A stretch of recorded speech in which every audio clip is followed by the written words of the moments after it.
আজ কথা বলতে যাচ্ছি বাংলার আরেক নায়ক আফরান নিশোর তার নতুন মুভি দাগে, যার ট্রেজার আপলোড হয়ে গেছে, যা 1 মিনিট 8 সেকেন্ডের। যার প্রথম দিকে নিশো নামের মূল চরিত্র বলেন যে আমার বাবা সবসময় আমাকে বলতো নিশোর জীবনে একটা লক্ষ্য বের করো।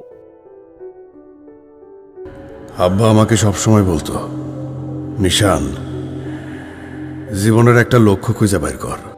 তারপরে আবার সে বলে এখন বুঝছি জীবনের লক্ষ্য।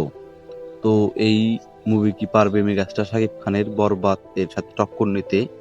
বাংলার দুই ভালো অভিনেতা শাকিব খান ও আফরান নিশো। আফরান নিশোকে বস বলা হয় বাংলায়।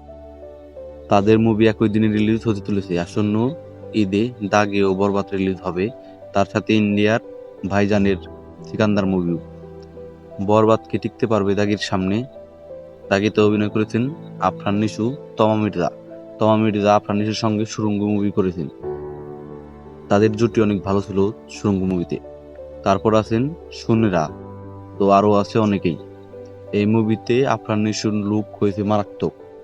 মুভিটি রোমান্স কমেডি ড্রামা ফিল্ম হতে চলেছে। তো রোমান্সের জন্য আপনারা ফ্যামিলির সাথে নাও দেখতে পারেন এই মুভিটি। তো ঈদের দিন দেখা হচ্ছে। এই ছিল আজকের মুভি রিভিউ। ভালো লাগলে চ্যানেলটি অবশ্যই সাবস্ক্রাইব করবেন।